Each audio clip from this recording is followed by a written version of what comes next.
Bismillahirrahmanirrahim. Assalamu alaikum for class. How are you? Hope you are fine and safe at home. I'm your English teacher. Today we will learn about the grammar. Our topics are antonyms, subject and object, transitive and intransitive verb, countable and uncountable noun, homophones. First of all, we will start from antonyms. What are antonyms? Antonym is a word which opposite in meaning to another word. Antonym क्या होते हैं? एक word का opposite जो meaning होता है. जैसे उर्दू में अल्फाज मुतज़ाद होते हैं, इसी तरह इंग्लिश में एंटोनियम हो जाते हैं. एंटोनियम होते हैं opposite words.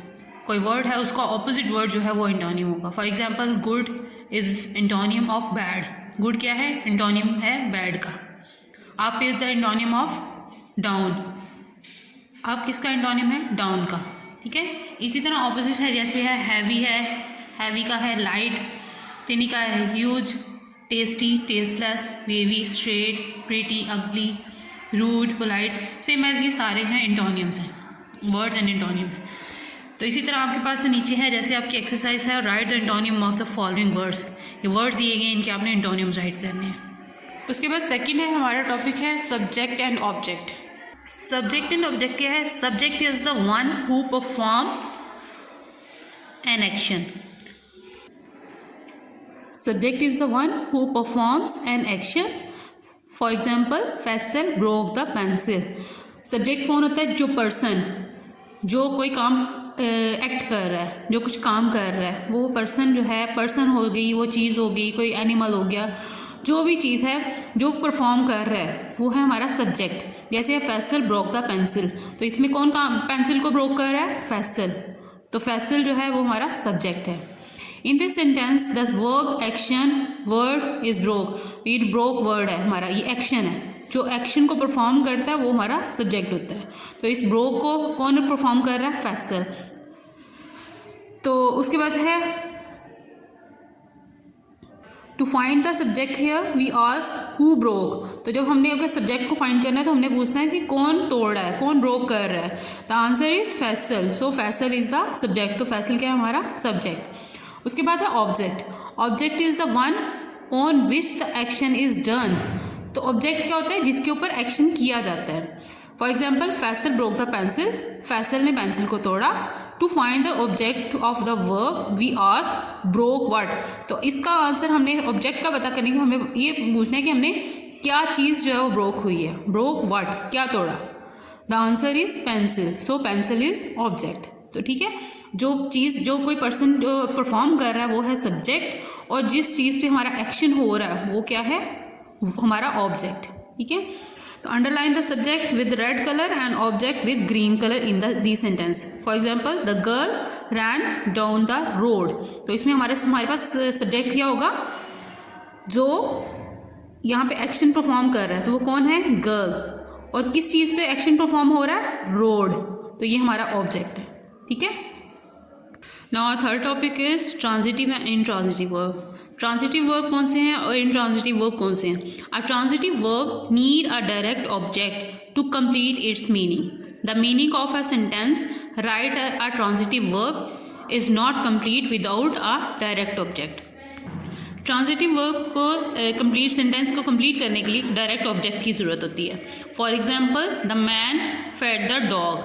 The word fed is a verb. It is called a transitive verb. A transitive verb has a direct object. तो the man fed the dog. तो ये fed जो है हमारे पास verb है, तो इसके लिए fed किसके लिए? dog को. तो ये direct object है, dog के लिए fed है. तो इसे तो ये होगा transitive verb. ठीक है. The word fed is a verb. It is called a transitive verb. A transitive verb has a direct object. The direct object in the sentence is dog. तो dog के लिए ये जो fed verb हमने use किया है, तो ये है transitive verb. ठीक है. उसके बाद intransitive verb है. intransitive verb में क्या हो गया? An intransitive verb function as a action verb. तो ये transitive verb डायरेक्ट जो एक्शन होता है उस verb को डिफाइन करता है. It does not have a direct, और इसके पास डायरेक्ट ऑब्जेक्ट नहीं होता. ये डायरेक्ट फंक्शन को डिस्क्राइब करता है और इसमें डायरेक्ट ऑब्जेक्ट नहीं होता. For example the boy played. अब बॉय प्लेड, प्लेड पे यहाँ पे ये फॉर्म जो है, वर्ब जो है यहाँ पे प्लेड जो है इसके बाद हमारे पास कोई ऑब्जेक्ट नहीं है कि क्या बॉयज़ क्या खेल रहे हैं, ठीक है, बॉल खेल रहे हैं, क्रिकेट खेल रहे हैं, कुछ भी, मतलब वो हमारे पास ऑब्जेक्ट नहीं है, तो ये डायरेक्ट है, द बॉय प्लेड, लड़के खेलते हैं, ठीक है। तो ये the played is a verb, the sentence does not tell us what the boys played. तो ये प्लेड जो वर्ब हमारे पास है, इसमें हमें ये नहीं बताया कि लड़कों ने क्या खेला है, मतलब कौन सी गेम है। The verb played is called an intransitive verb because it does not have a direct object. तो ये हमारे पास जो वर्ब जो प्लेड है ये इंट्रांजिटिव वर्ब है क्योंकि इसके पास डायरेक्ट ऑब्जेक्ट नहीं है, आगे इसके पास कोई ऑब्जेक्ट नहीं है कि क्या खेल रहे हैं। जैसे फेड के बाद हमारे पास है ना, the man fed the dog, तो हमारे पास डॉग जो था वो ऑब्जेक्ट था, तो यहाँ पे हमारे पास द बॉयज़ प्लेड जो है इसके बाद कोई ऑब्जेक्ट नहीं है, तो ये हमारा इंट्रांजिटिव वर्ब है और ये ट्रांजिटिव वर्ब है। For example find out transitive and intransitive verb, draw a line under transitive and circle the intransitive verb. Qamar played hockey, अब यहाँ पे देखिए कमर प्लेड हॉकी, प्लेड के बाद हमारे पास एक ऑब्जेक्ट है हॉकी, तो फिर ये हमारा क्या है, transitive verb. She loft, loft है किस बात पे है, उसके बाद कोई ऑब्जेक्ट नहीं है, तो ये क्या है, इंट्रांजिटिव वर्ब, ठीक है। नेक्स्ट टॉपिक है हमारा countable and uncountable noun.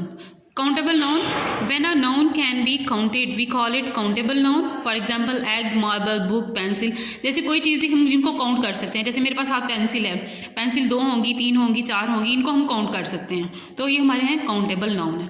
Uncountable noun क्या है, when a noun can not be counted we call it uncountable noun. For example flour, butter, oil, water, sand, wind, तो वो नाउन जो कि काउंट नहीं हो सकते।